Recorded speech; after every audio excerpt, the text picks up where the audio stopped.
Welcome to Best Recipes with Sharon. Today we're making sweet and sour chicken balls.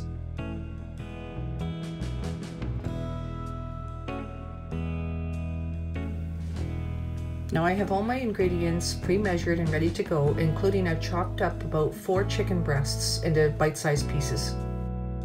Let's get started with the batter first. So you'll start with a large bowl and you add 1 1/3 cups of cold water. Now 1 cup of flour and 1 cup of cornstarch. Now add 2 teaspoons of sugar. Add half a teaspoon of garlic powder. Now 2 teaspoons of baking powder and also 2 teaspoons of baking soda. Add 1 teaspoon of sesame seed oil. Now you add your chicken chunks to the batter and mix it thoroughly, not stirring it too much, just enough to coat it. Now this is what it should look like. The batter looks like it's a tiny bit runny, but that is how it's supposed to be. It works out quite nicely because when it's dropped in the oil, it is not too thick of a batter. It will cook through nicely and it'll be crisp on the outside. So the best way to do this is to have a deep fryer and to heat it to 375 degrees. The oil that I use is canola oil. Once your oil has reached its desired temperature, you can start dropping spoonfuls of battered chicken into the oil to cook. Now the chicken balls are going to come out a little bit irregular. You can trim the edges off of them to make them look more perfectly round, or you might just choose to leave them as they are. It's up to you.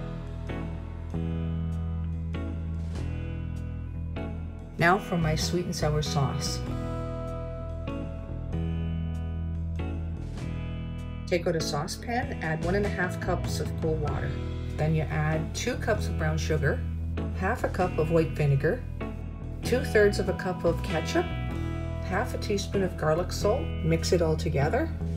Turn the heat on to a medium heat. Now you get your cornstarch ready. This is where you mix up about 2 tablespoons of cornstarch, dissolve it in water in a separate little dish, and you make sure that the cornstarch is really dissolved well in the water. It's very important to stir this continually as you're adding a little bit of cornstarch and water till you get it to the desired consistency for how thick you want it. You don't have to add all of it if you don't think you want it that thick, so you can decide once it gets to the level of thickness that you would want it to be. You can use a spoon if you want, or you can use a whisk. I tend to use a whisk because I get it to mix through a little better and less chance of lumps happening. Now I have it thickened to the consistency that I wanted it to be, and it's more like a sauce. It will cling to those chicken balls nicely and it's ready to serve.